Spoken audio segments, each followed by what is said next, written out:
Hey guys, Dan here with I Did It for the Dividend, coming at you with a quick episode today. This is just going to be a portfolio update. I made a few moves. I wanted to explain the why behind those moves.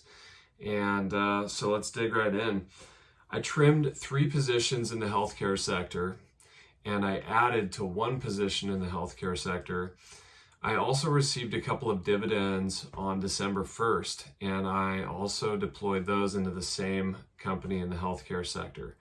So I went ahead and trimmed AbbVie, Amgen, and Merck. I'm highly exposed to biopharmaceuticals. I was buying a lot of these companies in 2020 and 2021 for their defensive nature. They were undervalued by as much as 35% by my calculations at the time, and they also had safe, reliable, growing dividends going for them. So my long-term capital gains on AbbVie, I was sitting at 69.4%, cost basis of 96.56. So I trimmed a handful of shares at $164 a share. That's a really nice gain. Keep in mind, I'm holding all of these companies long-term, but they got to be over 5% each of the portfolio. So that's a little large for a non-core position. That's why I tend to trim these down when they get that big, and then I'll reallocate the money into something that's equal quality in my opinion, yet currently undervalued. And so Amgen was the next one I trimmed. I've only held it for a little over a year, and I had long-term cap gains of about 33%, cost basis of $214.92. Trimmed some shares at $285. And then we had Merck, one of my favorite companies to buy in 2021. I was buying Merck from January 2021 till June fairly heavily. My cost basis on those shares was $71.83, and I trimmed some shares right at about 110.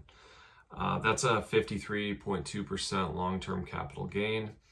I took those gains and the initial capital and added 20 shares of Medtronic. And so the beauty of that move is I'm keeping these funds in the healthcare sector, which is one of my very favorite sectors. It's within my circle of competence. I understand it, but it's also very defensive. If you look at any of these 3 companies, they've all strongly outperformed the market this year in 2022. And so going ahead as well with my dividends from Intel and Pinnacle West Capital Corp, I added another handful of shares of Medtronic. And I mentioned in the previous video, I wanted to get that position up to 50 shares before the ex-dividend date, and then maybe add to it little by little from there moving forward. And so these 2 moves, without adding any net new capital to the portfolio, brought me up to 47 shares of Medtronic. And so I'm so close, and I have a few dividends coming up. Pfizer, Amgen, Johnson & Johnson, Dow Chemical, Huntington Ingalls, Scotts Miracle-Gro, all coming up prior to the ex-dividend date for Medtronic. So I'll easily be able to add those last 3 shares with no net new capital invested.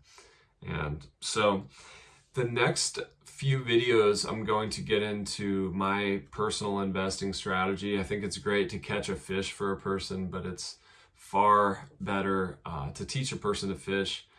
And I have a lot of people in my family and even strangers ask me about my investing strategy, and it's just not something I can stand there and explain to each individual person. So I'm going to do a series on that.